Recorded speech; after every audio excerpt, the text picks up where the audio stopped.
Então, logo em seguida, temos a guia do assistente de foco.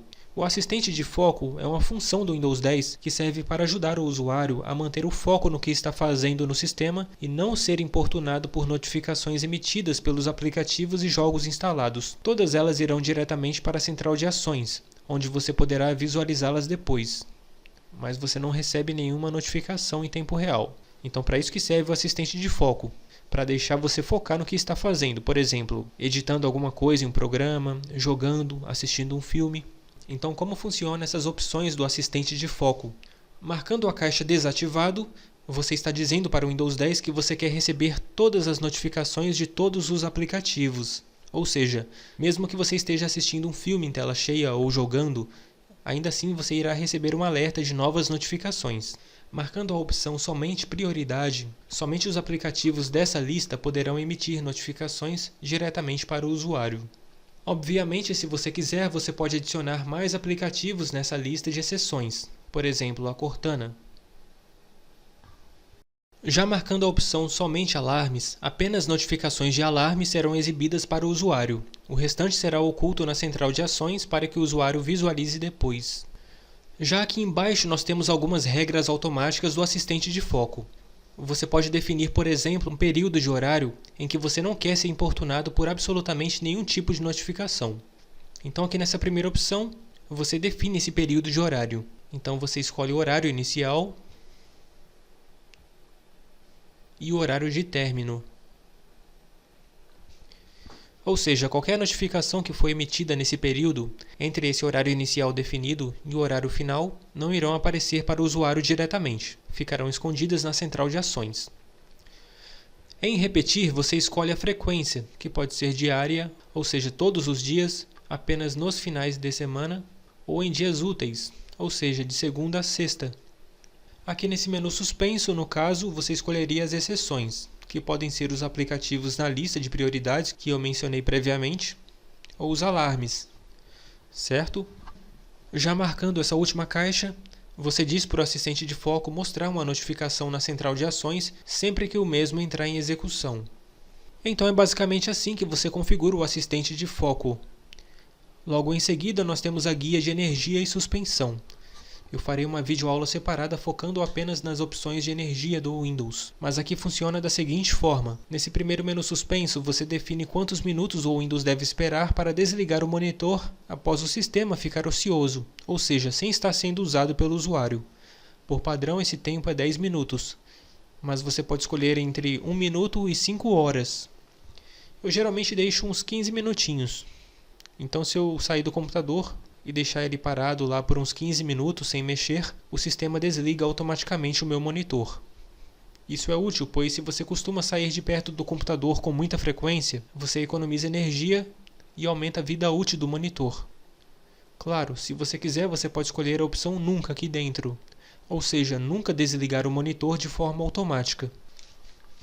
Já nesse segundo menu suspenso, você escolhe quantos minutos o Windows deve esperar para suspender o computador após o sistema ficar ocioso também. Eu geralmente não deixo o sistema suspender o computador sozinho, eu faço isso manualmente. Então eu escolho a opção Nunca aqui dentro. Mas aí fica a critério de cada um. Se você utiliza notebook, talvez seja interessante colocar o notebook para suspender sozinho após um período de tempo. Assim você economiza bateria. Já aqui na guia armazenamento, você configura o sensor de armazenamento do Windows 10, que é uma ferramenta semelhante à limpeza de disco, onde você libera espaço no disco de forma automática, apagando arquivos temporários do sistema. Então aqui você pode escolher entre habilitar ou desabilitar essa ferramenta. Clicando sobre configurar o sensor de armazenamento, você é levado até essa outra janela, onde você pode mais uma vez habilitá-lo e escolher dentro desse menu suspenso quando ele deve ser executado. Então você pode configurá-lo para entrar em execução todos os dias, uma vez por semana, uma vez por mês, ou somente quando houver pouco espaço no disco, ou seja, quando houver pouco espaço no disco local onde o sistema está instalado. Lembrando que aqui você está definindo a sua execução de forma automática. Você pode tranquilamente executar a ferramenta de forma manual quando bem entender. E isso eu ensinarei a fazer mais adiante. Aqui embaixo, em arquivos temporários, você decide se deseja que a ferramenta apague também os arquivos temporários dos aplicativos que você não usa. Por padrão, essa opção está selecionada, e eu recomendo deixar assim. Já nesse primeiro menu suspenso de baixo, você define basicamente quais arquivos da lixeira que serão excluídos. Por exemplo, se eu selecionar a opção 30 dias, apenas os aplicativos que estiverem na lixeira por mais de 30 dias serão apagados. Os mais novos serão mantidos intactos. Se você não quiser que a ferramenta apague os arquivos da lixeira, basta selecionar a opção Nunca. Você pode configurar a ferramenta Sensor de Armazenamento para também apagar o conteúdo salvo dentro da pasta Downloads, que se localiza dentro do diretório do usuário do Windows 10. Eu não recomendo apagar o conteúdo dessa pasta de forma automática, pois pode ser que você tenha salvo algum arquivo importante por engano dentro dela e não deseja excluí-lo.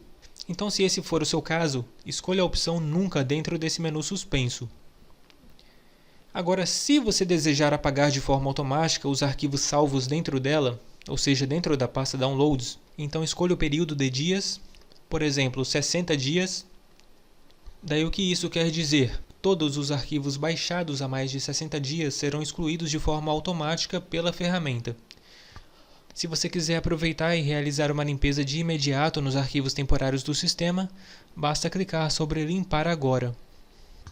Voltando na janela principal da guia Armazenamento, nós temos informações sobre o disco local onde o Windows se encontra instalado. Então aqui eu tenho o tamanho total da minha partição, o tanto de espaço que foi usado e o espaço livre. Já aqui embaixo nós temos informações detalhadas sobre o quanto que cada recurso está usando de espaço no disco. Geralmente o que mais usa espaço no disco são programas e aplicativos instalados, mas o que você tem que prestar atenção aqui dentro é nessa opção chamada Arquivos Temporários. Clicando sobre ela, a ferramenta irá realizar um escaneamento automático no sistema e em seguida vai exibir o total de arquivos temporários que você pode limpar. Então aqui nessa lista você pode selecionar manualmente qualquer item que você desejar limpar. Daí após isso você clica sobre remover arquivos para que a limpeza seja executada. Eu sinceramente aconselho a marcar tudo isso aqui na lista para ser limpo, com exceção das miniaturas, que são úteis para acelerar a exibição de conteúdo de pastas que contenham muitas fotos e vídeos, por exemplo. Então a limpeza das miniaturas é opcional, fica a critério de cada um. Você pode limpar se o tamanho estiver muito grande, por exemplo 1 GB, aí você pode escolher limpar. Agora se for um tamanho muito pequeno, por exemplo 50 MB, não vale a pena perder tempo limpando essa opção.